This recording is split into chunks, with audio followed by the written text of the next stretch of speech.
Muy bien, ¿cómo están? Espero que muy bien. Nosotros muy contentos porque hoy nuevamente recibimos a nuestro amigo Emilio Carrillo. ¿Cómo estás, Emilio? Bienvenido nuevamente a nuestro canal. Un placer compartir contigo, como siempre. Pues lo mismo te digo, Mariano, un placer compartir contigo, estar de nuevo en tu maravilloso canal y bueno, y a través tuya con tantos amigos y amigas, así que encantado.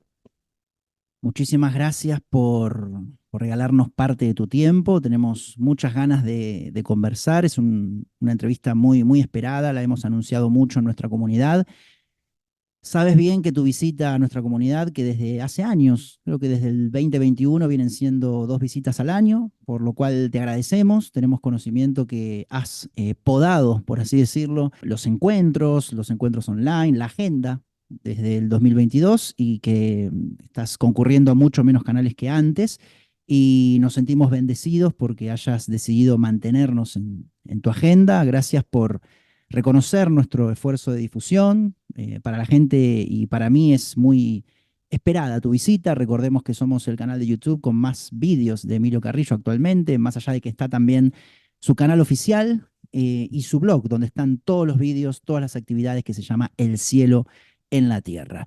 Bueno, primero que nada, permitirme felicitarte por esta nueva publicación que, bueno, seguramente lo deben tener en pantalla, pero yo lo muestro para presumir que lo tengo en físico, ¿no? Así que gracias, Emilio, por tu envío. También el agradecimiento a tu esposa Lola, que es coautora. Muy esperado este libro, hace tiempo que vienen brindando muchas charlas acerca de Jesús de Nazaret y una alegría que ya esté plasmado en formato libro. Son unas 400 páginas con todo lo que vienen compartiendo, como dije, desde hace muchos años. Y ese es el tema que nos convoca, Emilio, pero para ir calentando motores, podríamos conversar un poco para todas aquellas personas interesadas en lo que comparten tú y tu equipo de dirección de conciencia y sociedad distópica, el proyecto que tú diriges. Nos interesa saber cuál es la instancia actual del proyecto. Hay también un nuevo libro ya disponible, que hoy recibí un mail de la editorial. Ricardo también muy amablemente me lo comunicó ayer. Y nos encanta Educación de la Nueva Era estar tan en conexión con este proyecto, así que enviamos un abrazo a todos los integrantes. Este es un nuevo libro donde participó todo el equipo de dirección, es el tercer libro de coautoría. Y si te apetece, Emilio, comentanos también sobre próximas actividades que vendrán en el seno del proyecto para este 2024 y luego nos adentramos en el tema que nos convoca. ¿Te parece bien? Me parece estupendo, Mariano. Pues con relación al proyecto de conciencia y sociedad distópica, que ya entramos en el sexto año de su existencia, quizás los hechos más destacables son tres. Hablándolo desde un punto de vista cronológico, el primero a destacar es el que tú acabas de decir, es decir, el surgimiento del tercer libro colectivo. El proyecto tiene una biblioteca donde ya se han publicado 9 libros. Y de esos 9 libros, el primero, el segundo y este, que es el noveno, son colectivos, entendiendo por colectivo que no son de uno o dos o tres autores, sino que es el equipo completo. Y la verdad es que estamos muy contentos porque si el primer libro que salió en abril del año 2020, en pleno lío de la pandemia, tuvo como título Conciencia y sociedad distópica, el coronavirus, estudio del caso, el de septiembre del 2022, como segundo libro colectivo, intentó plasmar lo que es el proceso que nos debería llevar como colectivo humano de la distopía a la reevolución, que fue precisamente este el título del libro.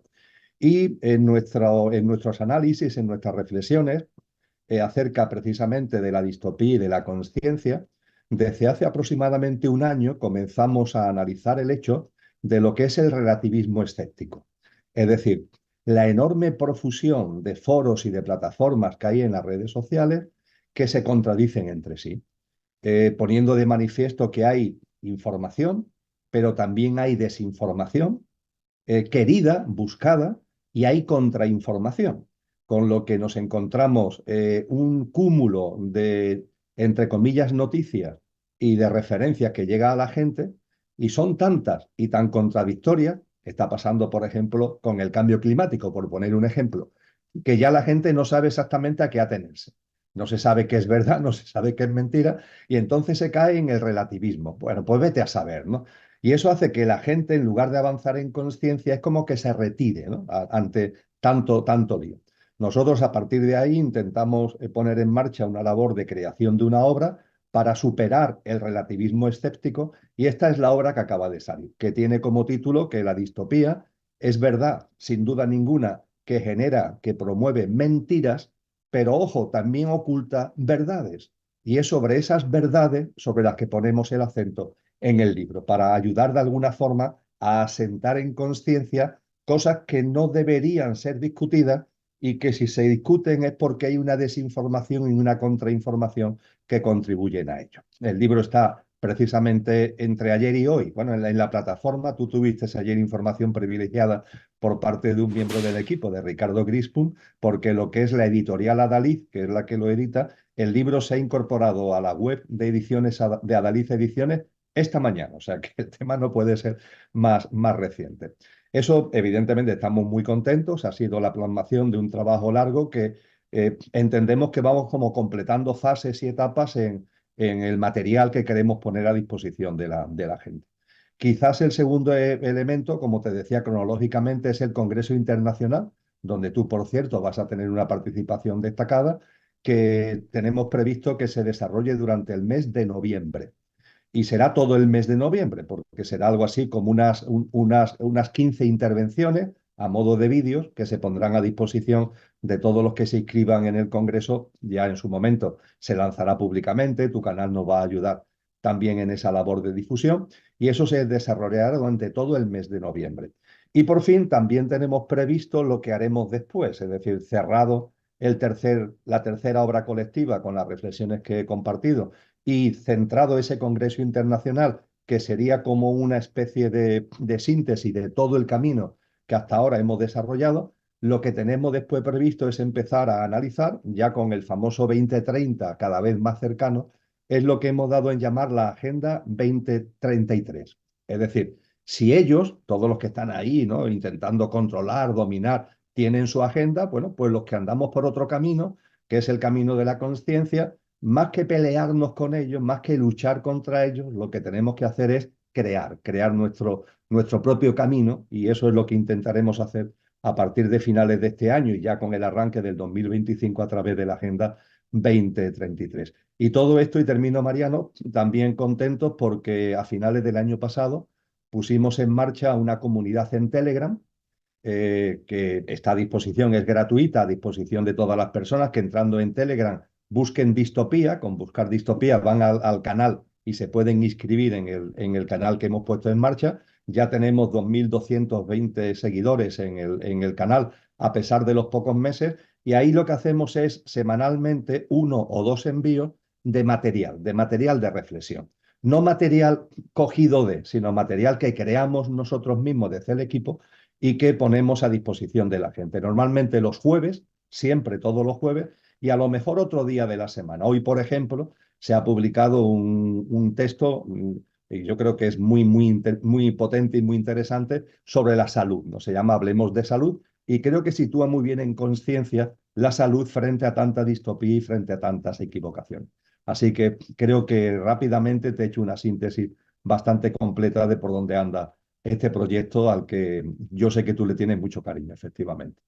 Sí, claro que sí. Tanto yo como toda la comunidad de educación de la nueva era, muchísimas gracias, Emilio, por tu ya conocido poder de síntesis. Y qué interesante el tema, ¿no?, de este nuevo libro, el relativismo escéptico, que recuerdo que nos habías compartido algunas ideas en un encuentro que tuvimos, que le Ujú. llamamos el relativismo y su carácter destructivo.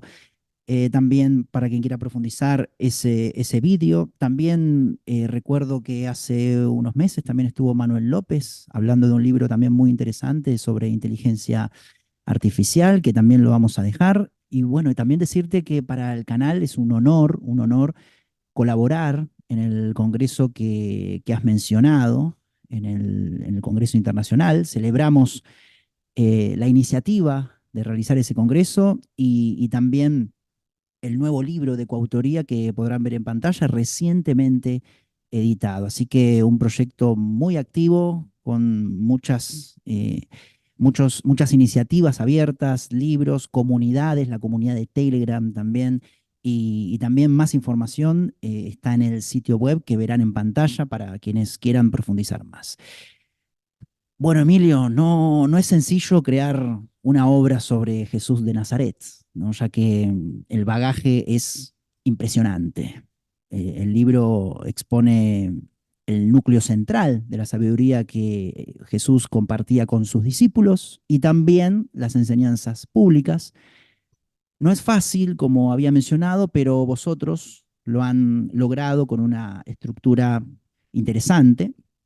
Tanto tú como Lola, que es coautora, lo han logrado. La primera parte compartiendo todo lo que refiere al camino individual y la transformación en Dios.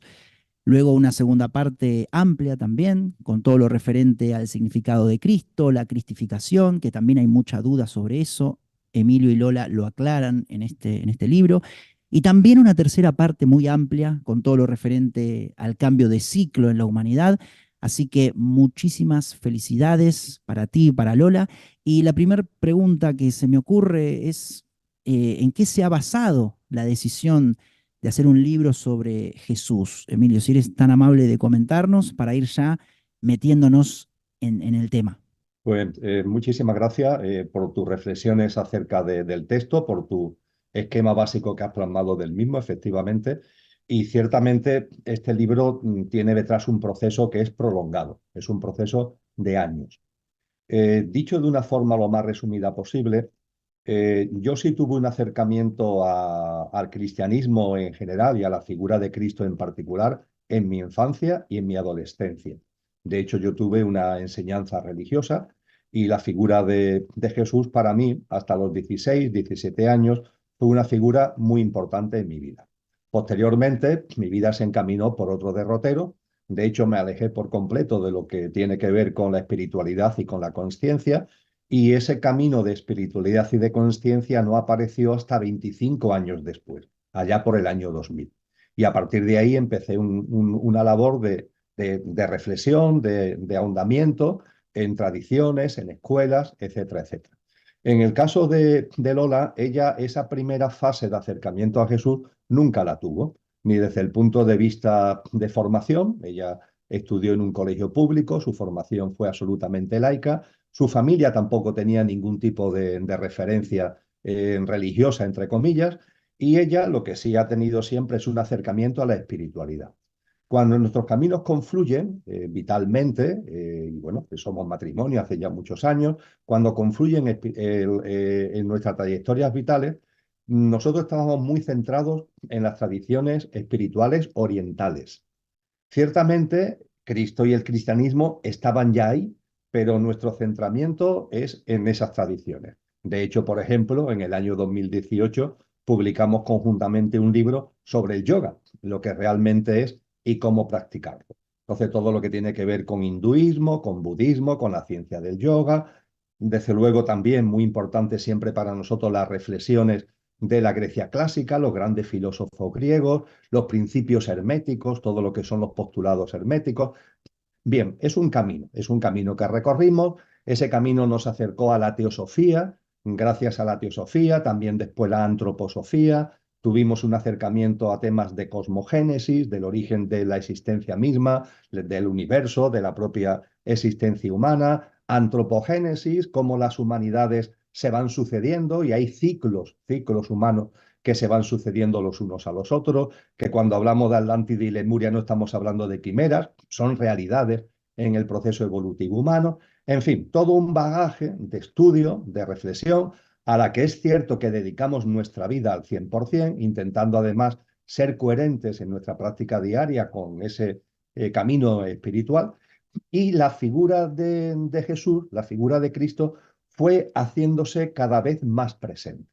Y esa presencia se hizo absolutamente tangible en torno al año 1900, al año, perdón, 2020, 2019, 2020, se hizo absolutamente manifiesto. Y fue para mí un reencuentro. Para Lola fue un encuentro. Para mí fue un reencuentro. Y en el encuentro de ella y en el reencuentro mío, lo que pudimos percatarnos es que ese camino que habíamos hecho fuera del cristianismo nos ayudaba a entender mejor el cristianismo y que el acercamiento al cristianismo no desde un dogma, no desde un credo, sino desde una reflexión espiritual profunda, con un bagaje de conocimiento también de aportaciones de otras tradiciones, nos permitía adentrarnos en la sabiduría y en las enseñanzas de Jesús de un modo distinto a lo que hay, simplemente a lo que hay con el mayor respeto a todo lo que hay. Es cuando en ese momento pues empezamos a percibir, teniendo en cuenta que nosotros no tenemos ningún credo religioso, consideramos que somos personas espirituales, no solamente de vocación, sino de práctica de vida, pero no tenemos ningún credo religioso. Pero la figura de Cristo Jesús fue emergiendo cada vez más hasta convertirse en nuestro referente vital. Y en estos momentos, hace ya unos años, Cristo es nuestra guía, nuestra brújula, lo que impregna y de alguna forma impulsa y promueve y nos atrae en el camino espiritual. Ojo, eso sí, Mariano, entendiendo, y yo creo que con esto ya puedo concluir la respuesta a tu pregunta, entendiendo que nuestra percepción de Cristo y del cristianismo nos lleva a considerar, es algo que está muy presente en esas 400 páginas del libro, que Cristo no es un maestro más y que el cristianismo no es una religión, por mucho que tantas iglesias se empeñen en convertirlo en una religión. Cristo es mucho más que un maestro y el cristianismo es mucho más que una religión. Cristo y el cristianismo son un hito único, un hito histórico en el devenir no solamente de la humanidad y de la conciencia humana, sino de la vida del planeta y de la conciencia planetaria, un evento único que marca un antes y un después y que sigue impregnando y potenciando al máximo el camino de conciencia del conjunto de la vida en el planeta, del conjunto de la humanidad y, por supuesto, del conjunto de nosotros. Y es a partir de ahí donde empezamos a compartir, como tú dices, en conferencias, en encuentros, conforme nuestra propia labor de estudio, de análisis, va como generando en nosotros unos frutos y para ello ha sido muy importante también que desde el año 2021 empezamos a compartir unos cursos online sobre la figura de Cristo, que de septiembre a junio, mes a mes, durante 14 sesiones, va desgranando contenidos que nos han ido sirviendo también para compartir con las personas y de esa forma hacer más didáctico, más divulgativo los contenidos finalmente del libro, porque esos contenidos a lo largo del curso 21-22, 22-23 y 23-24 se han ido como haciendo más fáciles de entender por este feedback, ¿no? A través de estos cursos. Así que es una labor de muchos años con un camino para nosotros muy bello de acercamiento y de comprensión de la figura de Cristo, desde el mayor respeto, por favor, a otra forma de verlo y otra forma de concebirlo, pero desde luego, insisto, para nosotros Cristo es mucho más que un maestro, el cristianismo es mucho más que una religión, es algo, un evento único que ha marcado un antes y un después y sigue marcando una realidad totalmente distinta en clave humana y en clave planetaria. Y creo que esto a lo largo del libro se va entendiendo y se va comprendiendo esta dimensión. Muchísimas gracias, Emilio, por aclararnos. Sí, tenía conocimiento de que hace años que están brindando talleres acerca de las enseñanzas de Jesús. Y claro, por eso te preguntaba, por esto esta primer pregunta, porque claro, al conocer también tu filosofía, las influencias que tienes también de Oriente, ¿no? De hinduismo, del budismo, del sufismo, del taoísmo, claro, con lo cual podría haber estado la idea de hacer un libro, no sé, de Siddhartha Gautama o sobre deidades vinculadas al hinduismo, como Krishna, como Brahma, como Shiva, entre otras, o el fundador del sufismo, que no me acuerdo ahora quién es. Lao Y Farabi, por ejemplo, que le tenemos una gran Tse, admiración. claro que lo has mencionado en varios encuentros. Lao Tse, también fundador del taoísmo. Así que gracias por comentarnos, por aclararnos la decisión que sustenta el interés por dedicarle la obra a Jesús de Nazaret, que como tú bien mencionabas, es mucho más que un maestro. También interesante que menciones que este libro no profesa ningún credo religioso, ¿bien? Sabemos que hablar de Jesús sin ningún credo religioso para un número determinado de personas es formar parte de una secta satánica o de la New Age, ¿no? No sé, esos inventos que se hacen por ahí. Así que qué bonito estar en una sociedad donde una editorial, que es de editorial Sirio, ¿no? Perfecto, editorial Sirio, poder hacer un libro basado en Jesús sin que sea condición necesaria profesar ningún credo religioso. Bien, y también comparto, Emilio, y destaco que el cristianismo no se puede encerrar en ninguna iglesia. Es excelente lo que has mencionado. ¿Y qué fue lo que movilizó la transición de escribir en base a la mística de San Juan de la Cruz, que creo que es tu anterior libro con Sirio, a pasar a escribir sobre la sabiduría profunda de Jesús? ¿Puedes comentarnos cómo fue esa transición natural? Yo diría que el acercamiento a la mística cristiana en particular, perdón, en general, y el acercamiento a la figura de Juan de la Cruz muy en particular, que tuvo como resultado un libro que aparece con mi nombre. Pero claro, en la labor que yo realizo, la presencia patente, como es el caso de este libro, o latente, como es el caso de San Juan de la Cruz, la presencia de Lola siempre está ahí. Y podemos decir que el acercamiento, como decía, a la mística cristiana en general y a San Juan de la Cruz en particular, nos ayudó a entender cómo a cerrar, por así decir, las piezas del puzzle. Esas piezas que teníamos de alguna forma ya sobre la mesa, como consecuencia de todo ese bagaje de estudio, de reflexión, de análisis, también de cariño, ¿no?, hacia todas esas tradiciones que hemos hecho referencia, ya estaban en la mesa, y como la figura de Cristo empezaba ya de alguna forma a articularlas, para nosotros las enseñanzas de Juan de la Cruz las terminaron de articular. Porque Juan de la Cruz tiene una enorme profundidad. Por ejemplo, desde el punto de vista meditativo, de la meditación, por ejemplo, que bueno, es la culminación de la ciencia del yoga, ¿no? Las tres últimas, las etapas superiores del yoga, como enseñan los Yoga Sutras de Patanjali, es Sanyama, es la meditación, ¿no? Dentro de la meditación, lo más alto es Samadhi, ¿no?, lo que San Juan de la Cruz llama la alta contemplación. Entonces, el entendimiento de la mística cristiana y las aportaciones de Juan de la Cruz a lo que es la meditación, por ejemplo, nos permitió cerrar círculos.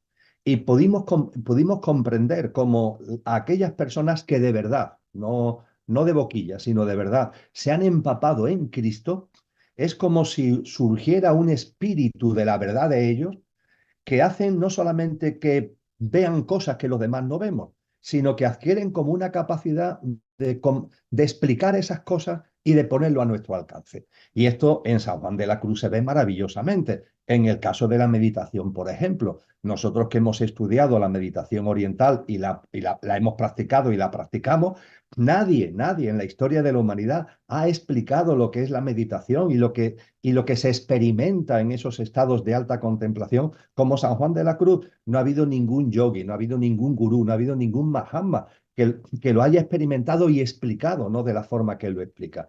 Pongo el ejemplo de la meditación, pero podría poner en referencia otras cosas, que es lo que finalmente da título al libro de San Juan de la Cruz, La sabiduría escondida de Dios. Porque percibimos que Juan de la Cruz, al haberse impregnado del cristianismo, es capaz de sacar a la luz una sabiduría escondida, que está ahí, que está al alcance de todos, pero que sin embargo, si seguimos determinados caminos vinculados a este mundo, no somos capaces de sacarlo. Y Juan de la Cruz, impregnado del cristianismo, para nosotros fue un ejemplo de que esto no son palabras, sino que son realidades. Y yo diría que Juan de la Cruz fue la espoleta definitiva que nos lanzó a centrarnos definitivamente en la figura de Cristo, en su sabiduría y en sus enseñanzas. Y desde luego yo diría que este libro lo que hace es elevar el tono, por así decir, y lo hace mucho más extenso, porque no estamos hablando ya de mística, sino que el libro tiene un componente muy importante de práctica de vida, con todo lo que son las enseñanzas de Jesús en nuestro camino individual y en nuestro camino colectivo, y como tú decías, algo que está ahí pendiente y que las iglesias en particular, que se denominan cristianas, parece como si miraran a otro lado, que es Cristo, que es la comprensión de Cristo. Porque las iglesias nos dicen con razón que es el Verbo encarnado, que es el Hijo del Padre. Pero bueno, ¿eso qué es? Más allá de palabras, más allá de palabras que nos pueden parecer más o menos bellas, ¿eso qué es?, ¿no? Entonces, hay un núcleo central en el libro también, en su segunda parte, que es la comprensión de qué es Cristo. Y ya claro, cuando comprende lo que es Cristo, cuando se comprende, porque se puede entender, o por lo menos vislumbrar, que el verbo, que Cristo encarne en un ser humano. Y esa fuerza crística, ¿por qué va a encarnar en un ser humano? Es posible que lo crístico encarne en un ser humano cuando se entiende lo que es Cristo, cuando se entiende que es factible, real. El hecho de que se precipite justo cuando corresponde en un ser humano y a través de un ser humano en toda la humanidad y a través de la humanidad en el planeta, es entonces cuando se puede percibir que el cristianismo, como decíamos, no es una religión. El cristianismo no son dogmas, ni son cultos, ni son celebraciones, con el mayor respeto a todo eso, pero el cristianismo está mucho más allá de todo eso. Es un hito único en la historia que además si nos acercamos al verdadero y al genuino cristianismo y al genuino Cristo, es en la mayor espoleta, San Juan de la Cruz lo llama la piedra filosofal, que nos cambia y nos transforma. Así es, Emilio. Y importante, también mencionabas acerca de la práctica de vida, hacer patente la divinidad, o sea, aplicarlo en este libro, más allá de la mística de San Juan de la Cruz, la evolución a la práctica de vida, porque claro, como tú bien sabes, Jesús, como aparte señalaste, ¿no? Fue muy importante para la humanidad porque abrió la posibilidad de que todo ser humano pueda realizar una transformación en Dios, ¿no? Porque en su alma encarnó, como tú mencionabas, la energía crística, ¿no? Entonces inyectó la presencia crística en la humanidad, nada más y nada menos, ¿no? Pero te escuché en una entrevista reciente que mencionabas que los textos que hay en relación a Jesús no terminan de adentrarse realmente en la auténtica dimensión de lo que es la figura de Jesús. Eso creo que fue en una de las últimas entrevistas que hiciste, no sé si me equivoco, dime, pero en relación a eso me hizo pensar si vosotros, tú y Lola, bueno, hoy estás tú, pero me imagino que seguramente comparten esta cuestión, que los textos actuales sobre las enseñanzas de Jesús no terminan de adentrarse realmente en la auténtica dimensión de su figura. Bien, y claro, como todos sabemos, libros de Jesús hay muchísimos de diferentes métodos, canalizados. Después, ¿qué más? Bueno, algunos también estuve viendo de Piñeiro, de Juanjo Benítez. Bueno, el otro día también en la casa de mi pareja también encontré uno de Deepak Chopra también, de El Tercer Jesús. Claro, como estuve leyendo el libro este de Jesús, ahora me encuentro libros de Jesús por todos lados. Entonces, este libro que vosotros lanzan al mercado editorial es muy completo, realmente tiene tres grandes bloques, como hemos mencionado. Pero, Emilio, ¿qué tiene este libro que no ves tú como autor en otros libros sobre la figura de Jesús, que además me imagino que habrás leído muchísimo, ¿no? Sobre Jesús.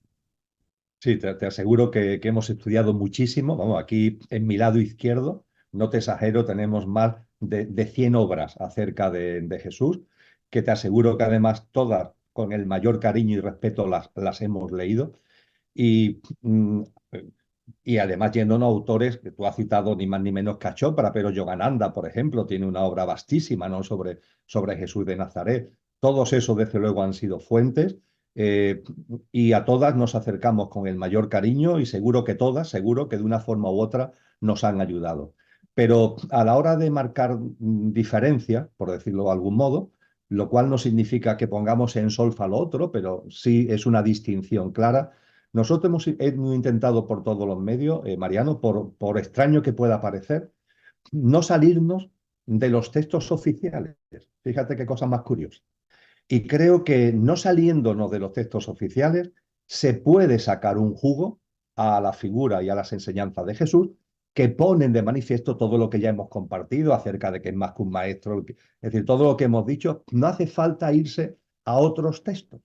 Esto puede sorprender, ¿no? Porque hay gente que me dice, bueno, pero los textos oficiales, entre comillas, después de 2000 años, pueden haber sido muy manipulados, entre comillas, ¿no? ¿Cómo tenemos garantía de que lo que ahora dicen estos textos fue realmente lo que se dijo en aquella época, lo que dijo Jesús, lo que dijeron los testigos que estuvieron con él y escribieron estos textos? Hombre, nosotros, por decirlo de alguna forma, hemos tenido algún tipo de pasar la prueba del algodón. Para nosotros la prueba de algodón, ¿cuál es? Estudiar a las obras de los primeros cristianos, algunos eran de una capacidad intelectual asombrosa. Se les suele conocer como los padres de la iglesia, pero no la iglesia romana, no existía la iglesia en el sentido que hoy le damos al término. Eclesia significa en griego comunidad, eran comunidades de personas que intentaban vivir de una forma coherente y fiel a las enseñanzas de Cristo. Y en esos denominados padres de la Iglesia hay obras espectaculares que además tenemos a nuestra disposición, es un auténtico tesoro, pasajes en esas obras de los padres de la Iglesia, pasajes de los evangelios tal como estaban originalmente. Y además con la ventaja de que algunos de estos textos de los padres de la Iglesia son textos que se han recuperado, que se han descubierto, vamos a llamarlo así, por ejemplo, en el siglo XIX. Y no son conocidos, entre comillas, por las iglesias, por decirlo de algún modo. Te pongo un ejemplo para que nos entendamos muy bien. Orígenes. Orígenes fue uno de los padres de la iglesia más importantes, una persona que además, por ejemplo, habló con claridad de la preexistencia del alma. Y cuando el cristianismo se oficializa y se convierte en religión de Estado, en el siglo VI se le declara una especie de hereje a este señor, bueno, que había sido, vamos, y sigue siendo un pilar fundamental del cristianismo. Y Orígenes, y se le declara hereje por mantener la reencarnación, en definitiva, la persistencia del alma, cosa que las iglesias cristianas, no sé el motivo, la verdad, lo rechazan cuando las enseñanzas de Jesús la reencarnación impregna muchos apartados de sus enseñanzas. No se puede entender, por ejemplo, el pecado original, por poner solamente un exponente, Mariano, eso de que una Adán y Eva, que realmente lo que representa es una fase de la evolución humana, la humanidad adámica, y eso de que ese pecado pasa de padres a hijos. Es decir, algo que hizo mi tatarabuelo, resulta que yo sigo llevando eso encima, eso no tiene ningún sentido, ¿no? La realidad es que no se está hablando de algo genético, se está hablando de algo álmico, que las almas que estaban encarnadas en aquella fase humana son las que estamos encarnadas ahora, con lo que las decisiones álmicas que tomamos en aquel momento las llevamos incorporadas a nosotros, pero no las llevamos incorporadas genéticamente, las llevamos incorporadas álmicamente, ¿no? Bien.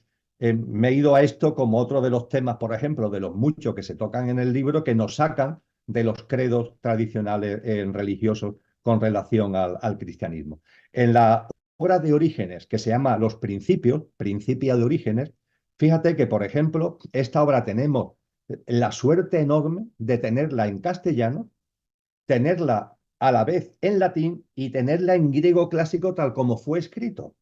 Es un libro inmensamente potente, muy gordo, y ahí están los principios de Orígenes que habla como si estuviera hablando ahora la capacidad de este padre de la Iglesia. Y ahí tenemos, ante cualquier duda de interpretación que podamos tener, tengo el texto en castellano, tengo el texto en latín y tengo el texto en griego. Entonces nosotros hemos ido comprobando que los textos oficiales, curiosamente, no han sido manipulados o si han sido tocados han sido en cosas muy secundarias. ¿Cuál es la razón? Yo creo que la razón es que sencillamente que cuando el cristianismo se va dogmatizando, cuando se convierte en religión, esos que a lo mejor se les pasa por la cabeza el manipular el contenido, es que no lo entienden, Mariano. Yo me atrevo a decir esto con claridad, es que no lo entienden. Es que cuando Jesús nos habla de un montón de cosas que nosotros hemos intentado recuperar y recoger en el libro, personalmente creo que no se le manipula porque no se entiende, simplemente no captan su calado, no captan el calado del nacer de nuevo, no captan el calado de lo que es la práctica de vida a la que nos llaman, no captan el calado de las enseñanzas que da sobre el Padre, no captan el calado, tú lo has dicho muy bien, oye, es que Jesús marca un camino. Él, por ejemplo, no acepta ninguna denominación. Él es el rey de los judíos, ¿eh? Él se ríe de eso porque lo intentan llevar al terreno político, ¿no? Le dicen una serie de nombres y él no lo hace suyo, evidentemente. O lo niega o guarda silencio, yo creo que ya por cansancio, ¿no? ¿Cuál es la única denominación que Jesús, el único apelativo que Jesús acepta, además de su propio nombre, como es lógico? ¿Cuál es el único apelativo? El Hijo del Hombre, el Hijo del Hombre. Él se llama a sí mismo y acepta esta denominación. Fíjate qué belleza, el Hijo del Hombre, el Hijo del ser humano. Es decir, él como Cristo encarnado, porque él no es que saque la esencia crística, es que sobre su alma, a nuestro entender la más noble que ha encarnado jamás en la historia de la humanidad, se precipita a lo crístico porque se dan las condiciones necesarias. Y Jesús se transforma en Cristo Jesús. Y Cristo Jesús, al llevar su vida ejemplar, se transforma en esa denominación que él dice el Hijo del Hombre. Es decir, él vive de una forma, Mariano, a la que tú y yo estamos convocados a vivir. Él vive de la forma que todos los seres humanos, como fruto, estamos llamados a dar. Fíjate qué preciosidad. El Hijo del Hombre. Es decir, yo estoy viviendo, yo estoy plasmando aquello que vosotros podéis también llevar a cabo y que yo estoy aquí testificando la posibilidad, porque Jesús no es un extraterrestre. Sí, en él encarna Cristo, pero en las experiencias son experiencias humanas. Hay gente que nos dicen, oye, pero Jesús cuando estaba clavado en el madero, cuando estaba crucificado, dijo, Padre, Padre, ¿no? ¿Por qué me has abandonado, no? Dijo otras cosas también muy profundas, pero entre sus palabras últimas, lo que se llaman el septam verba, las 7 últimas frases de Jesús, está incluido en los evangelios. Padre, ¿por qué me has abandonado? Claro, menos mal que Cristo dijo eso. Dirás, la iglesia puede decir, las iglesias pueden decir esto, me está diciendo un disparate, ¿no? Yo me alegro, entre comillas, que Jesús dijera eso. ¿Por qué? Porque en ese momento de agonía, en ese momento de dolor inmenso, que llevaba 15 horas de martirio, 15 horas de tortura, que lo habían clavado en una cruz, que estaba que no podía respirar. Cuando uno analiza la situación de Jesús en la cruz, es para llorar, es para echarse a llorar, la tortura y el martirio que eso supuso. Que salieran esas palabras en ese momento de él, donde puede ser que el dolor fuera tan tremendo. De hecho, no puede ser. El dolor era tan tremendo, lo que nos atestigua es que había un ser humano, es decir, que la encarnación se produce sobre un ser humano, no sobre un extraterrestre. Porque claro, el problema hubiera sido que Jesús, pasando todos estos percances, este martirio y esta crucifixión, estuviera tan pancho. Eso sí que nos hubiera dado que pensar, oye, esto no es un ser humano, esto es otra cosa. Y claro, si Cristo encarna en otra cosa, la experiencia de Cristo no nos sirve para la conciencia humana. Para que eso impregne la conciencia humana y la conciencia planetaria, tiene que encarnar en un ser humano. Y este tipo de expresiones que Jesús nos pone de manifiesto, pone claramente de manifiesto su naturaleza humana. Y lo del Hijo del Hombre es precisamente la llamada de atención. A esto estáis convocados.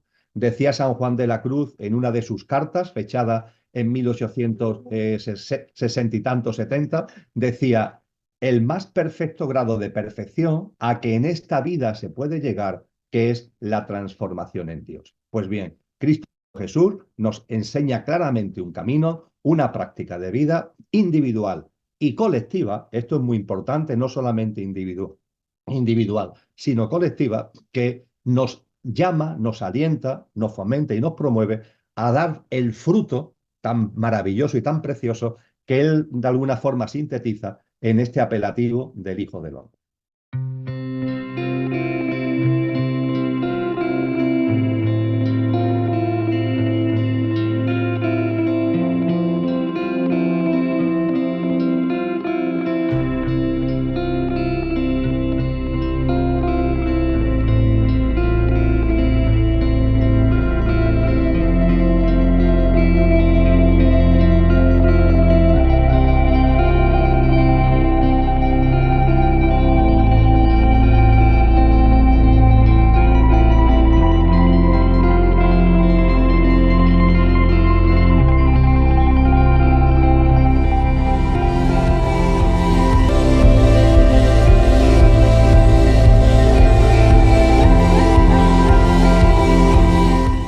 Sí, justamente por eso te lo mencionaba. Qué bueno que lo hayas aclarado, que han utilizado el método documentado, información certera, documentada, porque claro, los libros de Jesús, como son también muy atrayentes para mucha gente, también algunos son muy cuestionados, ¿no? Porque claro, es una figura eh, controversial para mucha gente, hay mucho fanatismo y hay mucha crítica, ¿no?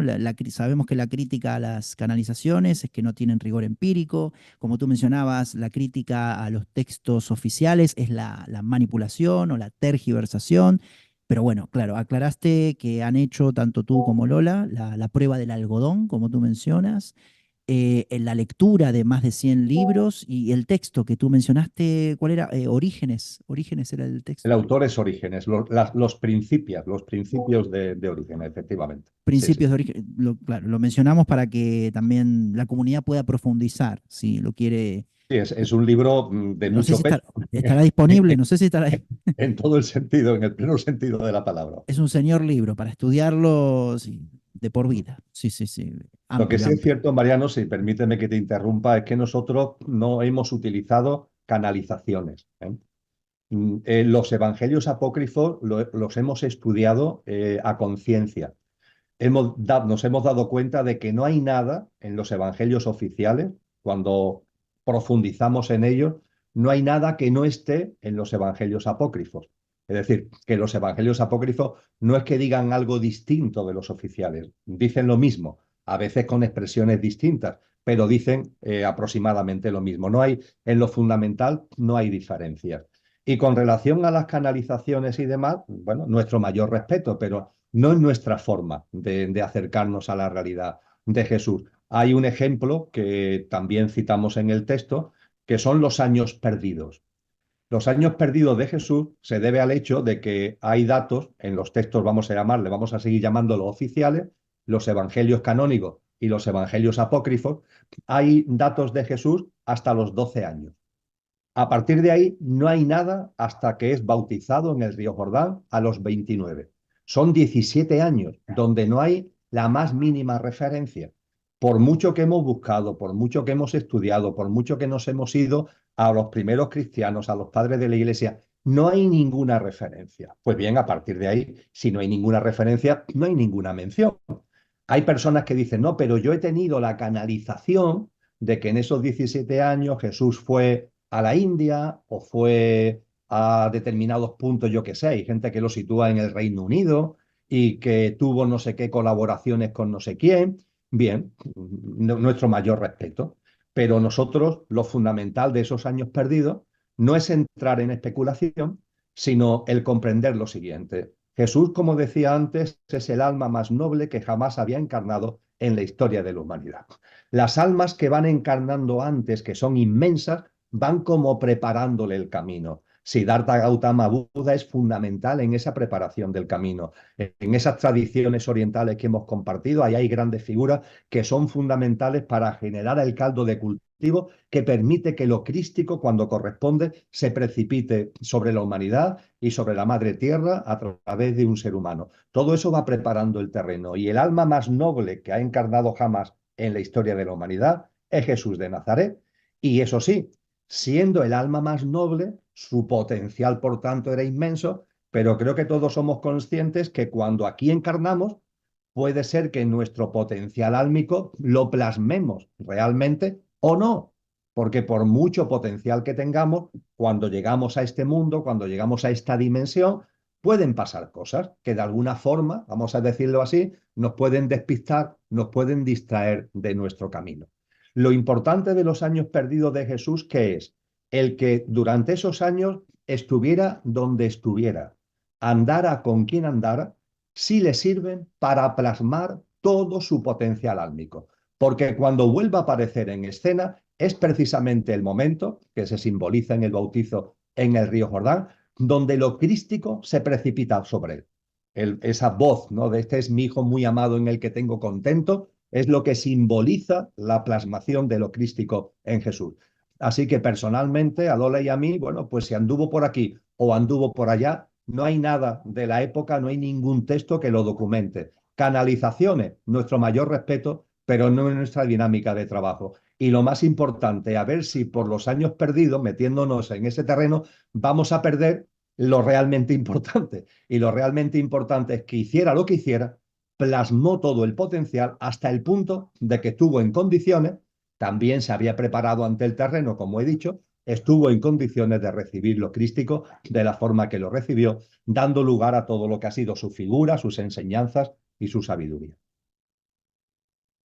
Exacto, muy bien, Emilio, gracias por aclararnos esto de que, claro, hicieron un trabajo detectivesco casi, ¿bien? O sea, desde los 12 hasta los 29 se llaman los años perdidos, que incluso hay muchos libros que hablan sobre los años perdidos, pero bueno, no es lo importante, como tú mencionabas, con quién estuvo, qué hizo, hay mucho material que se comenta entre los 12 y 29 años, sino que a los 29 años se produjo, bueno, le sirvió, esos años perdidos le sirvió para despertar una conciencia crística o encarnar la conciencia crística, que fue luego lo que compartió tanto a nivel público como privado, ¿bien? Y bueno, y en este desenlace, ya vamos aterrizando, en este viaje que hacemos de la mano de Emilio y Jesús de Nazaret, vamos a ir a lo que tú mencionabas, claro, esto fue como un preámbulo, vamos a ir, un gran preámbulo, muy detallado, vamos a ir al calado, ¿no? Hay algunos vídeos que consiguió nuestro equipo de producción sobre algunos eventos muy significativos en la vida de Jesús. Tal como te comentaba Emilio antes de comenzar, nos interesa escuchar tus comentarios al respecto de estos eventos y luego compartiremos con toda nuestra comunidad, todas las personas que nos están viendo, el vídeo como una forma de ilustrar y complementar los comentarios de Emilio. El primero es el milagro de los peces. Bien, ¿qué nos puedes comentar o cuál fue el significado o pormenores, lo que tú quieras en base a todo tu estudio en relación al milagro de los peces? Pues es un magnífico milagro de los que Jesús realiza eh, para entender también lo claro que está en los evangelios, lo claro que está. Eh, no hay un único evangelio, son varios los que hacen referencia. Creo que son los cuatro, creo que es de los milagros que está recogido en los cuatro evangelios oficiales, creo recordar ahora.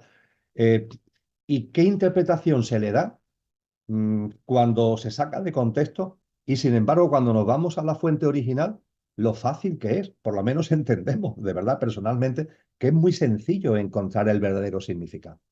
Dos cosas, la primera es importante pero relativamente secundaria y después planteo el fondo del asunto.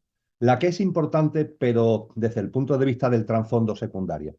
Depende del evangelio que usemos e incluso si acudimos a los evangelios apócrifos, hay dudas si fueron panes y peces o solamente panes.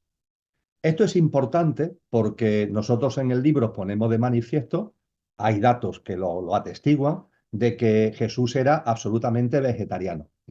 Ciertamente, la multitud que lo acompaña en ese momento, solamente hombres, eran más de 5.000, dicen los evangelios, esa multitud no era vegetariana, era una gran cantidad de personas que seguían a Jesús para escuchar su plática, ¿no? No obstante, sí aprovecho para compartir esto, que hay evangelios, hay textos que nos hablan de panes y peces y otros que nos hablan solamente de panes, para remarcar de alguna forma el hecho de que Jesús en su forma de vida, no podía ser de otra forma, un alma pura, practicaba lo que en la tradición oriental se llama ahimsa, el no daño, el no daño. Y la alimentación también hay que cuidar ese no daño. Eso como primer punto que es importante, pero no es el trasfondo del asunto. Normalmente el trasfondo del asunto, ¿cómo se le llama a este milagro? A nosotros nos sorprende, desde el mayor cariño, nos sorprende que se le llame el milagro de la multiplicación de los panes y de los peces. Yo invito a leer en los textos, en los distintos evangelios, los oficiales y los apócrifos, ¿dónde está la multiplicación? Es que no hay ninguna multiplicación. Es decir, hay un chaval que tiene una bolsita donde hay panes y peces, ¿vale? Vamos a dar por panes y por peces, como es la interpretación mayoritaria. Y no es que Jesús haga algún gesto y de los 5 panes y los 5 peces, de lo poquito que hay, se multipliquen en miles de panes y de peces. No, no. En eso no consiste el milagro. El milagro consiste, y se relata muy bien en los textos oficiales, que esa bolsita va pasando de mano en mano, se lo van pasando unos a otros y cada cual va cogiendo lo que necesita. Fíjate, nos podemos imaginar allí en medio, con tantas personas y una bolsita que va pasando, tardarían un tiempo, pero van pasando la mano a mano. Tú metes la mano y sacas tu comida. Pasas la bolsa, el otro mete la mano y saca su comida. Y nos dicen los evangelios que de esta forma hubo comida para todos y sobró. Los apóstoles después recogieron sobras para que no perderlas, recogieron sobras de comida porque sobró. ¿El milagro es la multiplicación? No, el milagro es compartir. el milagro del compartir. Lo que se hace es compartir. Ahí en ningún momento hay miles de panes ni de peces, no en ningún momento. Lo que hay es una modesta bolsita y cuando vamos compartiendo hay para todo. Esto de la multiplicación tiene que ver con la sociedad en la que estamos, que todo es productivista, cuantitativista y hasta algo tan importante como el cristianismo se ve contaminado. Y esto no tiene nada de multiplicación. El milagro, este vídeo en definitiva, cuando se visualiza, lo importante es tener presente que ahí se está produciendo un milagro que podemos nosotros producir en nuestro día a día, Mariano, que es el milagro de compartir. Si compartimos, hay para todos, claro que hay para todos. Ahora bien, ¿estamos dispuestos a compartir? ¿Estamos dispuestos a crear nosotros una dinámica de vida propia y generar entre todos una dinámica de vida colectiva donde el compartir, no el multiplicar, no la técnica que reproduce y multiplica, no, el compartir, que es la creación espiritual, no es la creación desde el punto de vista de la materia, porque eso es multiplicar, crear desde el punto de vista de la materia. Este milagro nos enseña el enorme significado de lo que es crear desde el punto de vista espiritual. Y la herramienta para crear desde el punto de vista espiritual es compartir. Mirad la multitud.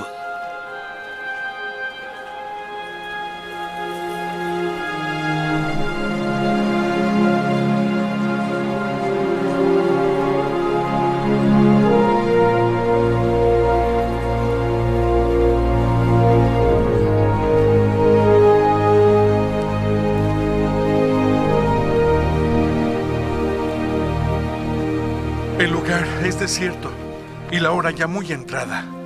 Despídelos para que vayan a las aldeas y compren para sí pan, porque no tienen que comer. Dadles de comer. ¿Quieres que compremos pan suficiente para alimentarlos a todos? ¿Cuántos panes tenéis? 5 y 2 peces. Traédmelos. Dividid a la gente en grupos de 50 para alimentarlos.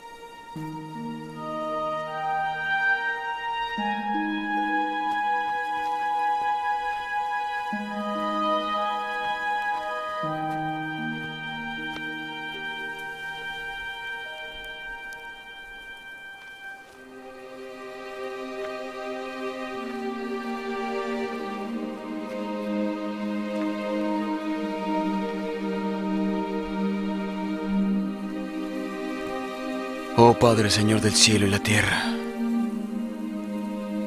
gracias por tu generosidad. Amén.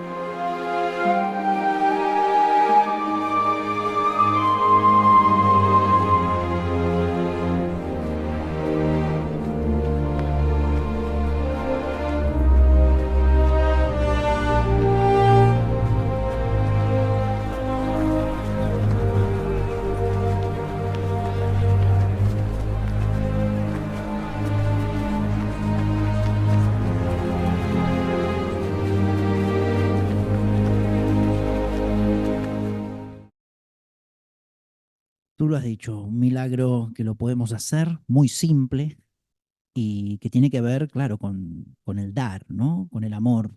A veces nuestra mentalidad egoica y esta sociedad también de conciencia egoica, el compartir lo tiene olvidado, ¿no? Sino más bien está en el acumular, en el retener, y eso que brinda una especie de poder a la persona, no comparte y obviamente todo eso se le será quitado, ¿no? Como también algún evangelio lo menciona, ¿no? Porque en el compartir es una práctica totalmente amorosa y bueno, muchísimas gracias por la matización y la profundización.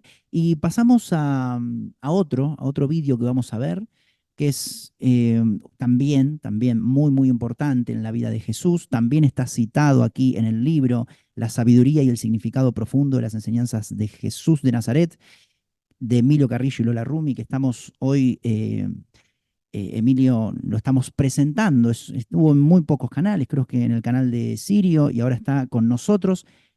Pasamos a el Sermón de la Montaña. Emilio, ¿qué nos puedes comentar del Sermón de la Montaña? El Sermón de la Montaña es la piedra angular de las enseñanzas de Jesús. Es decir, es donde Cristo Jesús mm, eh, expresa de una forma más clara, de una forma más extensa, lo que podríamos decir que es el eje, desgrana el eje de sus enseñanzas desde una perspectiva de nuestra vida práctica, de nuestra vida cotidiana, para que se haga posible en nosotros el surgimiento, ese avance hacia el Hijo del Hombre al que mencionábamos anteriormente. Entonces, en el Sermón de la Montaña lo encontramos, también ha pasado la prueba del 9, de leer textos coetáneos de la época, padres de la Iglesia. Está muy bien recogido en el Evangelio de Mateo, concretamente en los capítulos 5, 6 y 7 de Mateo. ¿Qué nos encontramos ahí? Muy brevemente, hay una primera parte, es el capítulo 5, que son las bienaventuranzas. Es decir, unas prácticas de vida que Jesús dice: los que practiquéis este tipo de cosas, bienaventurados seréis. Felices, que es otra forma de traducir el término griego. Felices, bienaventurados, bienaventurados en el sentido de una felicidad, y una felicidad que no es la material, es la felicidad de la plenitud, de una vida verdaderamente abundante, de una vida verdaderamente llena y plena, ¿no?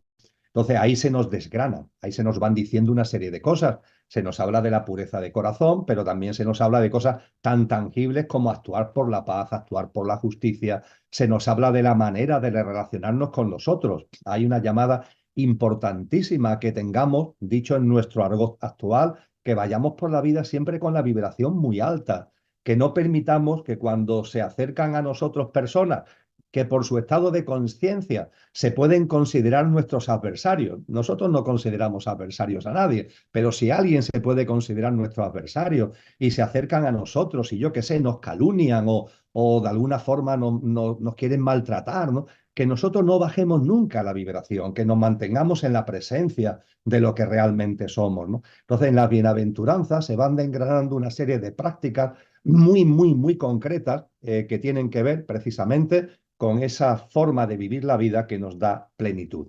Pero las bienaventuranzas son la primera parte del Sermón de la Montaña. Hay una segunda parte que está en el entorno de la oración del Padre Nuestro. En la segunda parte del Sermón de la Montaña es donde Jesús nos enseña, entre comillas, a orar.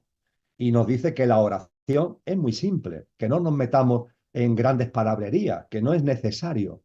Claro, el cristianismo, a través de Cristo, lo que han hecho algunas iglesias, lo dejamos ahí, lo que nos enseña fundamentalmente es la dimensión padre de la divinidad.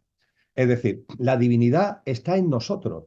No puede ser de otra manera. La divinal esencia, que lo llamaba San Juan de la Cruz, ese espíritu divino está en nosotros. Aquello que no tiene origen es origen de todo lo originado. Y al ser origen de todo lo originado, se encuentra presente e inmanente en todo lo originado. Y la divinidad está en nosotros. Ojo, está en nosotros y está fuera. Y tiene que ver con aquello que no tiene origen y es origen de todo lo originado. Y lo que nos enseña Jesús es que estando dentro de nuestra divinidad y estando fuera, y en ese estar fuera, teniendo esa dimensión de creador de todo, que todo procede de aquello que no tiene origen y todo es originado, con eso precisamente, con ese aquello que no tiene origen y es origen de todo lo originado, podemos tener un vínculo directo de amor. Un vínculo directo. Aquello que no tiene origen y es origen de todo lo originado, imaginaros, es origen de todo el universo. Si hay otros universos, que posiblemente los haya, es también el origen de todos esos otros universos. Y eso tan enorme que está en mí porque he sido originado y por tanto es ineludible que esté también en mí, pero con eso tan tremendo, tan colosal, ¿es posible que haya un vínculo? ¿Es posible que haya una conexión? Jesús nos dice sí. Y esa conexión no la llenéis de grandes palabras y hablarle de Padre, Padre. El término que utilizaban los primeros cristianos, Mariano, es precioso porque es Abba, Abba.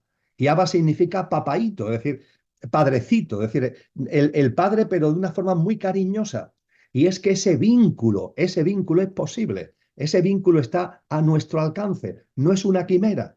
Y yo invito a la práctica desde lo que somos y sabiendo que esa divinidad está aquí, pero que también es algo colosal que todo lo impregna, desde la oración y que cada cual desarrolle la oración como considere oportuno. Jesús nos enseña el Padre Nuestro, que es muy cortito, enormemente corto. Desde luego lo que nos dice con claridad es que no utilicemos muchas palabras y sin utilizar muchas palabras, sentir ese vínculo que es de amor, ese vínculo que es de acompañamiento, ese vínculo que es de cariño, ese vínculo que tiene siempre los brazos abiertos. Hay una parábola muy bella que es la parábola del hijo pródigo. Le dedicamos unas páginas en el libro, ¿no? Donde el hijo pródigo se aleja del padre. Pecado significa etimológicamente alejamiento. Alejamiento. Esa es la interpretación etimológica correcta del término pecado. Una flecha que se tira, que no da en la diana, que se aleja. Entonces el pecado es alejamiento. ¿Qué hace el hijo pródigo? Se aleja del padre. Se aleja del padre para vivir su vida en clave materialista, en clave de los placeres mundanos, y hay un momento determinado, noches oscuras, a las que también le dedicamos una parte del libro. Las noches oscuras hacen que el hijo pródigo empiece a reflexionar, empieza a darse cuenta de cosas que antes no veía y decide volver al padre. Y el padre, es muy bonita la parábola, lo estaba esperando. Al padre no hay que llamarlo, no tuvieron que ir a decirle, oye, que viene tu hijo. No, el padre lo estaba esperando. Y el padre lo espera con los brazos abiertos y no le da ningún reproche. No le dice qué has hecho, cómo te fuiste con la herencia, qué has hecho con la herencia y la parte de la herencia que te di. No, no hay reproche ninguno. El padre lo abraza con amor y punto. Ese vínculo de amor con el padre, ese vínculo de amor con la divinidad, nos lo enseña Jesús con una preciosa oración en la segunda parte del Sermón de la Montaña. E igualmente el Sermón de la Montaña tiene una tercera parte y unas prácticas de vida que van acompañado a lo que se ha denominado la regla de oro. La regla de oro es compórtate con el otro como tú quieres que el otro se comporte contigo, que también tiene la regla de plata. No le hagas al otro lo que tú no quieres que el otro te haga a ti, ¿no? Y a raíz de ahí, pues se ponen otras prácticas de vida que va ligado a esto y que nos enseña a darnos cuenta que, como tú antes decías, la vida no va de retener, que la vida no va de acumular, que la vida va de una cosa totalmente distinta, que hay que confiar en la vida, que hay que ser consciente que cuando nos alineamos con lo que realmente somos y con lo que realmente es, todo va llegando, vamos teniendo lo que realmente necesitamos en cada momento. Y todo esto es lo que Jesús desgrana. En total son 26 prácticas de vida, es decir, el Sermón de la Montaña en total. Nosotros, de hecho, cuando estudiamos el Sermón de la Montaña en el libro, ya tendrás ocasión de verlo con tranquilidad, hay un recuadro donde sintetizamos esas 26 prácticas de vida. No os hagáis tesoros en la tierra, donde la polilla y el orín corrompen, y donde ladrones minan y hurtan, sino haceos tesoros en el cielo, donde ni la polilla ni el orín corrompen, y donde ladrones no minan ni hurtan. Porque donde está vuestro tesoro, allí estará también vuestro corazón. No juzguéis para que no seáis juzgados, porque con el juicio con que juzgáis seréis juzgados, y con la medida con que medís se os volverá a medir. ¿Y por qué miras la paja que está en el ojo de tu hermano, y no echas de ver la viga que está en tu propio ojo? ¿O cómo dirás a tu hermano, déjame sacar la paja de tu ojo, y he aquí la viga en tu propio ojo? Hipócrita, saca primero la viga de tu propio ojo, y entonces verás bien para sacar la paja del ojo de tu hermano. Pedid, y se os dará. Buscad, y hallaréis. Llamad, y se os abrirá. Porque todo el que pide, recibe. Y el que busca, halla. Y al que llama, se le abrirá. ¿Qué hombre hay de vosotros que si su hijo le pide pan, le dará una piedra. Y si le pide un pez, le dará una serpiente. Si vosotros, siendo malos, sabéis dar buenas dádivas a vuestros hijos, ¿cuánto más vuestro Padre que está en los cielos dará buenas cosas a los que le piden? Así que todas las cosas que queráis que los hombres hagan con vosotros, así también haced vosotros con ellos. Porque esta es la ley y los profetas. Entrad por la puerta estrecha, porque ancha es la puerta y espacioso el camino que lleva a la perdición, y muchos son los que entran por ella. Porque estrecha es la puerta y angosto el camino que lleva a la vida, y pocos son los que la hallan. Y guardaos de los falsos profetas, que vienen a vosotros vestidos de ovejas, pero por dentro son lobos rapaces. Por sus frutos los conoceréis. ¿Se recogen uvas de los espinos o higos de los abrojos? No puede el árbol bueno dar malos frutos, ni el árbol malo dar buenos frutos. Todo árbol que no da buen fruto es cortado y echado en el fuego. Así que por sus frutos los conoceréis. No todo el que me dice, Señor, Señor, entrará en el reino de los cielos, sino el que hace la voluntad de mi Padre que está en los cielos. Muchos me dirán en aquel día, Señor, ¿no profetizamos en tu nombre y en tu nombre echamos fuera demonios y en tu nombre hicimos muchos milagros? Entonces les declararé, nunca os conocí. Apartaos de mí, hacedores de maldad. Por lo tanto, cualquiera que oye estas palabras mías y las hace, le compararé a un hombre prudente que edificó su casa sobre la roca. Y descendió la lluvia, y vinieron ríos, y soplaron vientos, y azotaron aquella casa, pero no cayó, porque estaba sobre la roca. Y a cualquiera que me oye estas palabras y no las hace, le compararé a un hombre insensato que edificó su casa sobre la arena. Y descendió la lluvia, y vinieron ríos, y soplaron vientos y dieron contra aquella casa, y cayó. Y fue grande su ruina. Montaña. El libro hace también mucho hincapié en el camino colectivo, ¿no? Principalmente en la tercera parte. Es otro de los puntos que quizás no están profundizados en otros textos sobre Jesús. Muchos están abocados al camino individual que Jesús comparte, pero hay una dimensión muy importante que es esta, ¿no? El camino colectivo, el camino en conjunto, en grupo, como civilización humana. Y yo creo que están muy relacionados, muy relacionados. Incluso, bueno, esta tercera parte nos viene bien también para terminar este vídeo, este encuentro, esta entrevista con Emilio. Hay dos vídeos que tenemos para compartirles que tienen que ver con esto, porque hacen referencia a una casa dividida, que es la división de Satanás, ¿bien?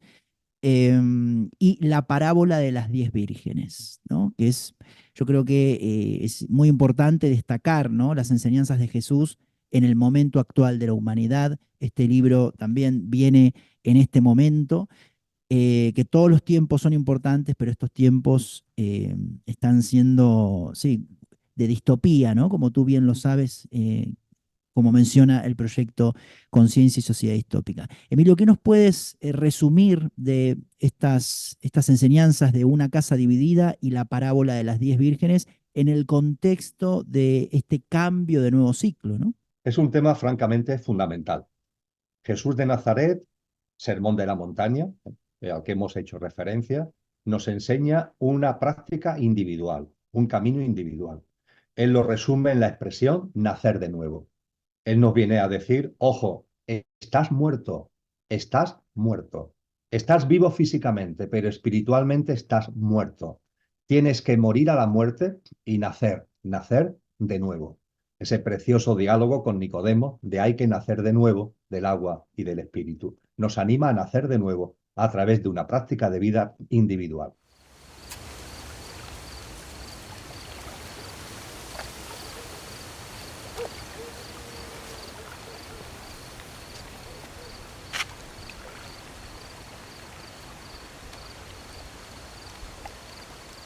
Rabí, sabemos que eres maestro, que ha venido de Dios. Porque nadie puede hacer estos milagros que tú haces si no está Dios con él. De cierto te digo, que el que no naciere de nuevo, no puede ver el reino de Dios. ¿Cómo puede el hombre nacer siendo viejo? ¿Puede volver a entrar en el vientre de su madre y nacer?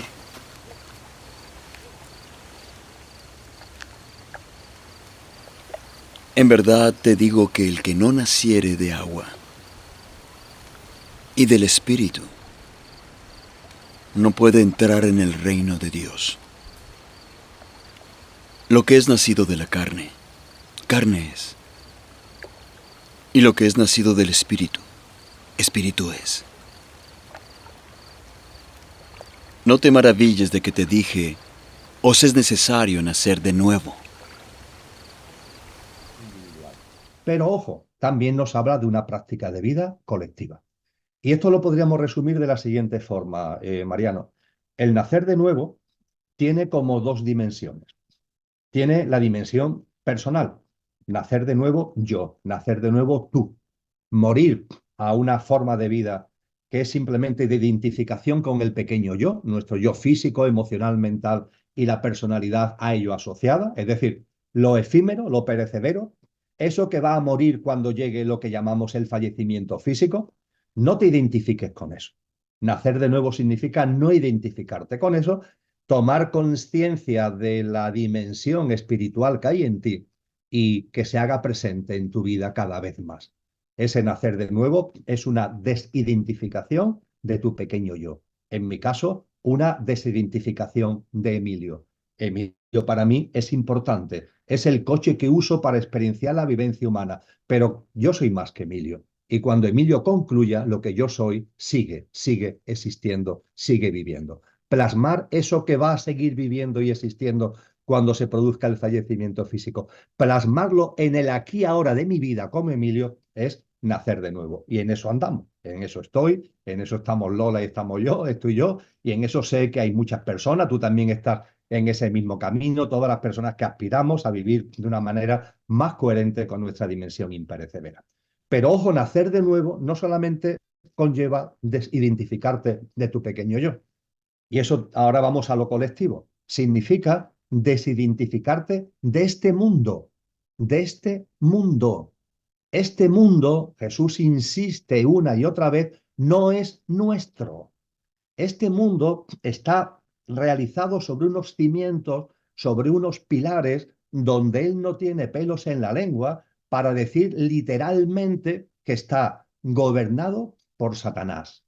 Y de hecho, los discípulos, los que lo acompañan, los primeros cristianos, hablan sin tapujo de que este mundo, entendiendo por este mundo este sistema socioeconómico, sí, ha evolucionado en estos siglos, pero el núcleo duro es el mismo. Es un núcleo egoico, egoísta, injusto, acumulador, acaparador, que produce multitud de desigualdad. El núcleo es el mismo. Este mundo, cuando se habla de este mundo, de este sistema, en los textos cristianos, no están haciendo referencia al planeta, no están haciendo referencia a la vida, no están haciendo referencia a este sistema, este mundo entendido como este sistema. Y nos dicen con claridad que está gobernado por lo involutivo, que está gobernado por lo satánico y que además, inevitablemente, al estar gobernado por lo involutivo, va cada vez a peor. Es decir, cada vez genera más injusticia, cada vez genera más desigualdad, cada vez genera más sufrimiento, cada vez genera más iniquidad. Y él dice que yo he vencido al mundo, nos dice él, yo he vencido al mundo. Y nos llama a vencer al mundo. Vencer al mundo significa que no nos identifiquemos con este mundo y que nuestra práctica de vida personal y lo que podamos hacer con otros lo hagamos en una clave totalmente distinta que no responde a los patrones de este mundo, es decir, no responde a los patrones de este ciclo humano, sino al nuevo que lo sucederá. Porque Jesús, además de ser muy claro de que este mundo y por tanto esta generación humana está influida, interferida está absolutamente contaminada de lo involutivo, de la forma que hemos compartido. De la misma forma nos dice que inevitablemente los ciclos rigen la vida, rigen el cosmos, los ciclos mayores, los ciclos medios, los ciclos menores, y que va a llegar un nuevo ciclo humano donde este mundo va a derrumbarse y va a surgir un nuevo mundo, una nueva humanidad a la que él le dedica también, y los textos cristianos en general le dedican mucha atención, una nueva humanidad en una tierra restaurada. A partir de ahí, la gran pregunta, ¿cuándo? ¿Cuándo? Estamos en un mundo que yo creo que cada vez nos damos más cuenta. No, este mundo no es el nuestro. Miramos a izquierda, a derecha, respetamos, por supuesto que sí, faltaría más, respetamos a los demás, que cada cual, en fin, enderece su vida como considere oportuno, haga con ella lo que entienda necesario, pero no dejamos de percibir que este mundo se está resquebrajando, que solamente genera tensión, conflicto. Los textos cristianos insisten mucho en la iniquidad y nos dicen con claridad, con la iniquidad vais a tener que convivir, la convivencia. Es inevitable, este sistema llega a todos sitios. Ahora bien, una cosa es la convivencia y otra cosa es la connivencia. Una cosa es la convivencia, otra cosa es la connivencia. ¿Hay que convivir con este mundo hasta que cíclicamente llegue a su final? Pues hay que convivir. Ahora bien, una cosa es la convivencia y otra cosa es la connivencia. No caer en la connivencia significa que mi práctica de vida ya no es de este mundo. Estoy en este mundo, sí, pero mi práctica de vida no va por los derroteros egoicos, egocéntricos, materialistas, deshumanizados, desnaturalizados, alejados de la vida y de la naturaleza. No, no, mi práctica de vida ya va orientado de otra forma. Es a nuestra escala, que no será la de Cristo Jesús, pero a nuestra escala vencer al mundo. Vamos también a vencer al mundo, ¿no? Entonces, cuando Cristo Jesús nos habla de ese proceso que él denomina los últimos tiempos de esta generación humana, las señales que da Jesús, las desgranamos en el libro en la tercera parte, son muy, muy concretas. Él es verdad que dice, nadie sabe ni el día ni la hora, ni los ángeles del cielo. ¿Por qué? Porque esto no va de calendarios. Esto es un proceso, también lo explicamos en el libro, donde el tiempo cronológico es una cosa, y también lo hemos hablado nosotros en tu canal en alguna ocasión, y otra cosa es el tiempo espiritual. Los griegos al tiempo cronológico lo llamaban cronos y al tiempo espiritual lo llamaban kairos. Y lo que tenemos que estar percibiendo es a kairos. Es como el tiempo espiritual, hay un momento determinado que coge el mando.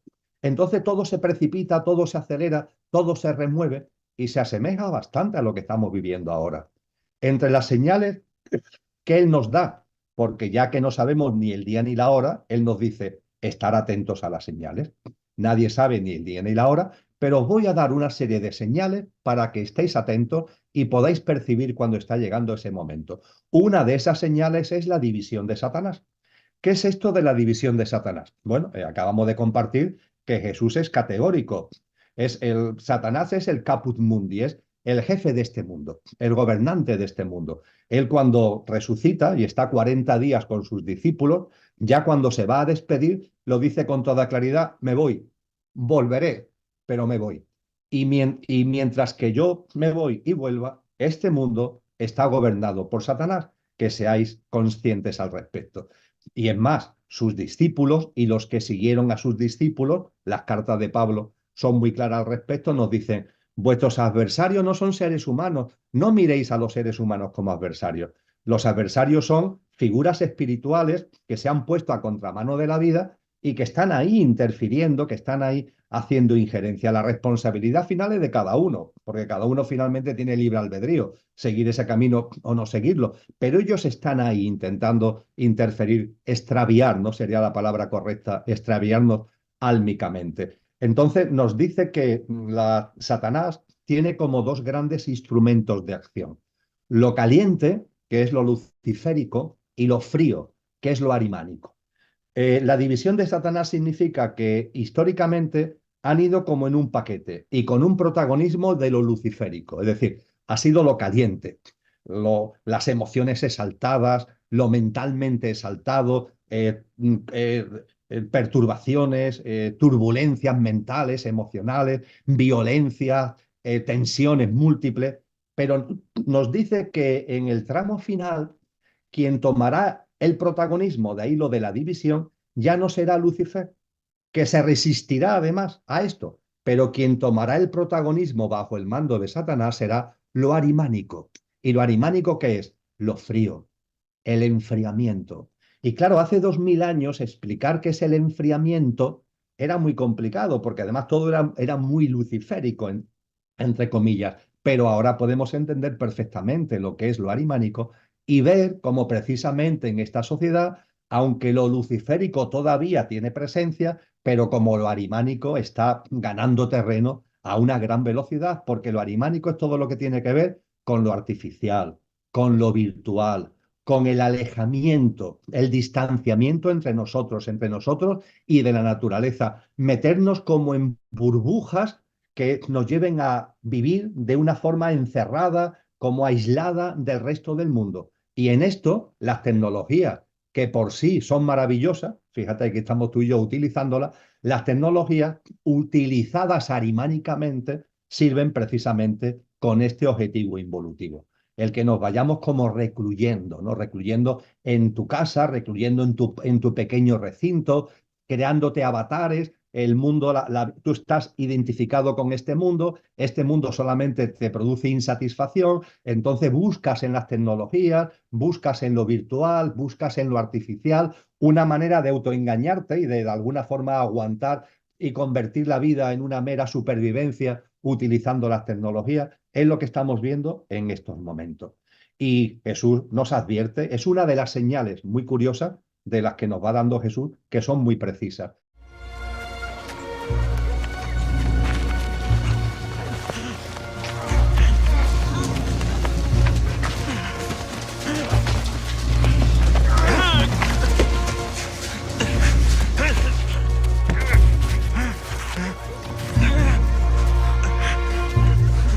Sal de...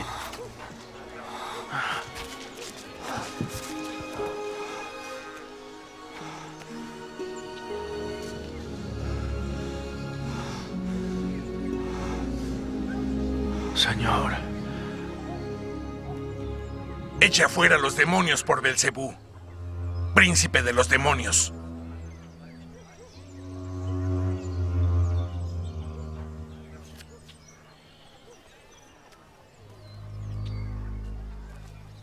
Todo reino dividido contra sí mismo es asolado.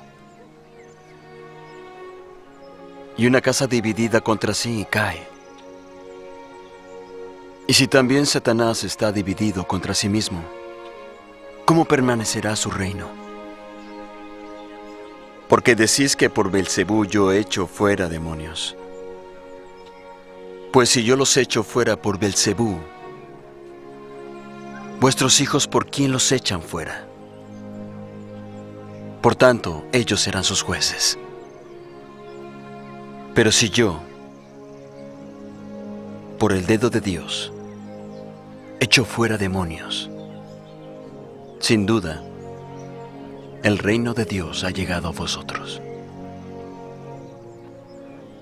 Cuando el hombre fuerte y armado guarda su casa, lo que posee está en paz. Pero si viene otro más fuerte que él y le vence, le quita todas sus armas en que confiaba y reparte sus despojos. El que no está conmigo, contra mí está. Y el que conmigo no recoge, desparrama.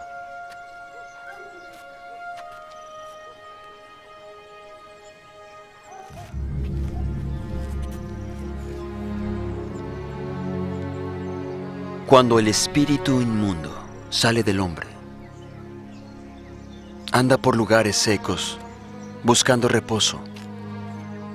Y al no hallarlo, dice: volveré yo a mi casa de donde salí. Y cuando él llega, la halla, barrida y adornada. Entonces va y toma otros 7 espíritus peores que él, y entran y habitan allí. Y el estado final de aquel hombre es peor que el primero. Por tanto os digo, toda forma de pecado y blasfemia será perdonado a los hombres, pero la blasfemia contra el Espíritu no les será perdonada a ellos. Y a cualquiera que hable contra el Hijo del Hombre, le será perdonado. Pero a quien hable contra el Espíritu Santo no le será perdonado, ni en este mundo, ni en el mundo venidero. O haced el árbol bueno y su fruto bueno, o haced el árbol malo y su fruto malo, porque todo árbol se conoce por su fruto. Generación de víboras. ¿Cómo podéis, siendo malos, hablar lo bueno? Porque de la abundancia del corazón habla la boca. El hombre bueno, del buen tesoro del corazón saca buenas cosas, y el hombre malo, del mal tesoro saca malas cosas. Mas yo os digo que de toda palabra ociosa que hablen los hombres, ellos darán cuenta en el día del juicio. Porque por vuestras palabras seréis justificados, y por vuestras palabras seréis condenados. Maestro, deseamos ver una señal tuya. Vuestra generación mala y adúltera demanda señal. Pero señal no le será dada, sino la señal del profeta Jonás. Porque como Jonás estuvo 3 días y 3 noches en el vientre del pez, así estará el Hijo del Hombre, 3 días y 3 noches en el corazón de la tierra. Los hombres de Nínive se levantarán en el juicio con esta generación y la condenarán, porque ellos se arrepintieron por la predicación de Jonás, mas hay uno mayor que Jonás aquí. La reina del sur se levantará en el juicio con esta generación y la condenará, porque ella vino de los confines de la tierra para oír la sabiduría de Salomón. Pero hay uno mucho mayor que Salomón aquí. Y me hablabas también de la parábola de las 10 vírgenes. La parábola de las 10 vírgenes para nosotros es tan importante que está en la portada del libro, porque la portada del libro tiene una lámpara de aceite, y esa lámpara de aceite es la que cita Jesús precisamente en el capítulo 25 del Evangelio de Mateo, que es donde nos relata la parábola de las 10 vírgenes. Esas 10 vírgenes, esas 10 mujeres, eres tú, soy yo, somos los seres humanos. Y él nos dice, ojo, estamos esperando al novio. Es una metáfora, evidentemente. Estamos esperando al novio y a que se abran las puertas del banquete nupcial.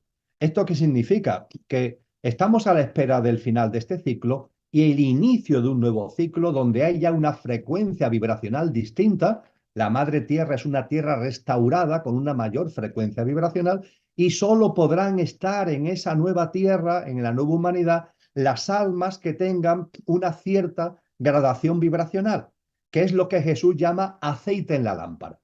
Cada uno tenemos una lámpara de aceite, es nuestra alma en definitiva, y lo que tenemos que hacer es, con nuestras obras, no llenas de materialismo, egoísmo, egocentrismo, sino en nuestras obras, siendo buenas personas, en el buen sentido de la palabra, como decía Antonio Machado, ser buenos hombres, buenas mujeres, en el buen sentido de la palabra bueno, es así como le vamos echando aceite a la lámpara.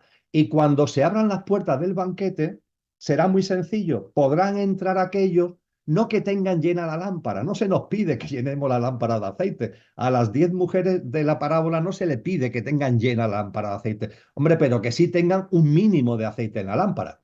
Dicho entre nosotros, no lo dicen los evangelios, pero dicho entre nosotros, bueno, del 0 al 10 tener el 5, ¿no? Que menos que tener un 5 o un 5 o un 6. No se nos pide matrícula de honor, un 5 o un 6, pero hace falta ese 5 o ese 6.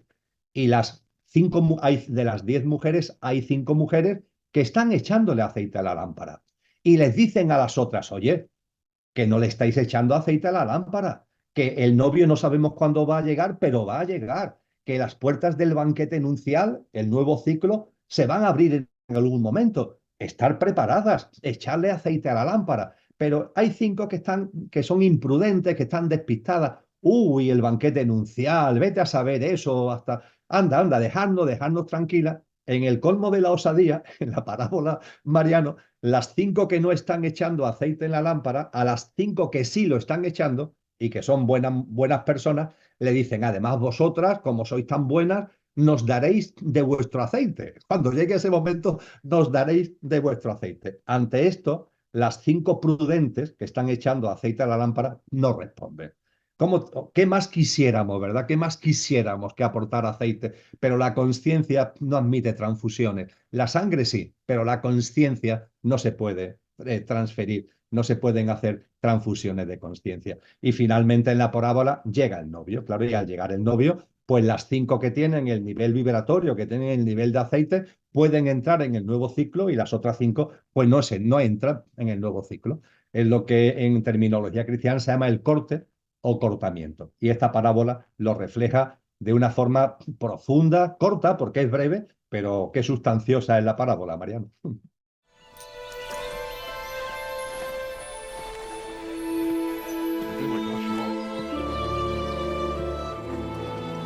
Entonces el reino de los cielos será semejante a 10 vírgenes que tomando sus lámparas salieron a recibir al esposo. 5 de ellas eran prudentes y 5 insensatas. Las insensatas, tomando sus lámparas, no llevaron consigo aceite. Mas las prudentes tomaron aceite en sus vasijas, juntamente con sus lámparas.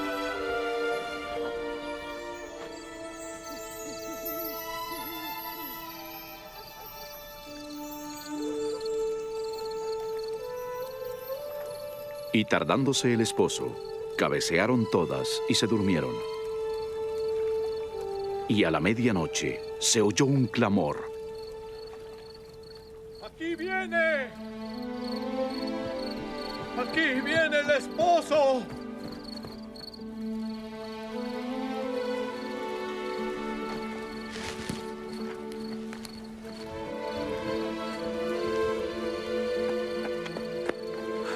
El esposo ya viene. Id a recibirle.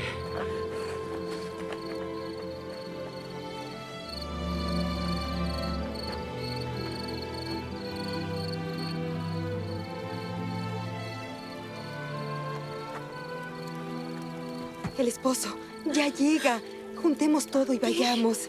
Vamos. Sara, ¿Ya Hannah, escucharon? ya viene. Pronto. Ya viene. Ya viene. El esposo. ¿Llegó? Apresuraos. Vamos, ya viene. Vamos.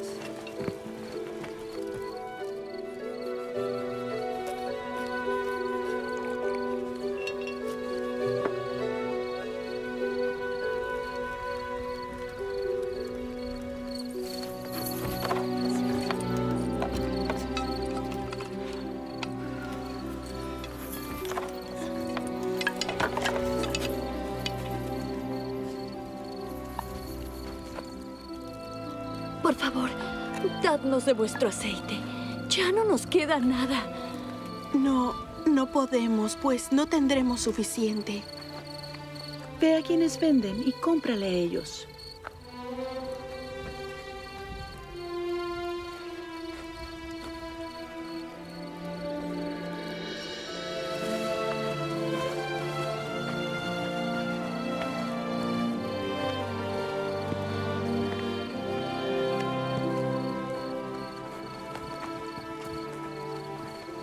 Vamos a comprar aceite.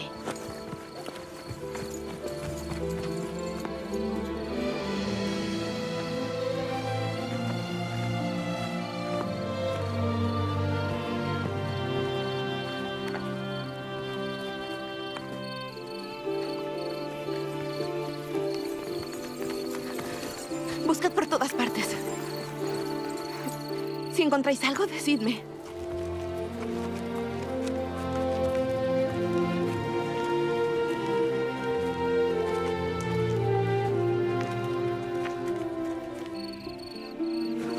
Aquí hay algo. Oh.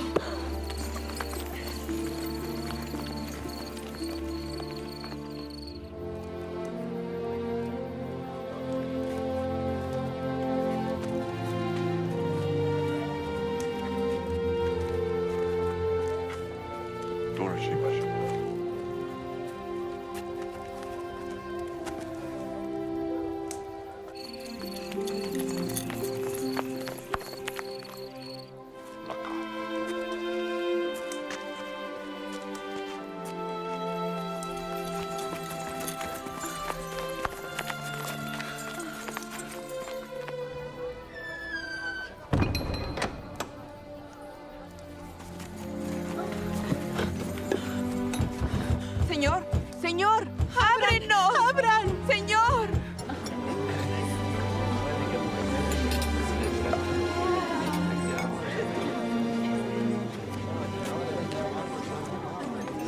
Por favor. Ábrenos, señor. Por favor. Abre.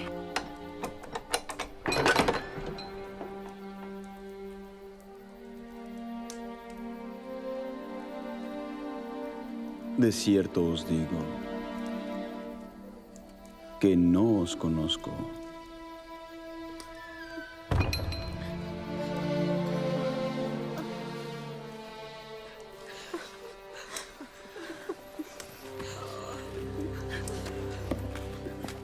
Velad, pues, porque no sabéis el día ni la hora en que el Hijo del Hombre ha de venir.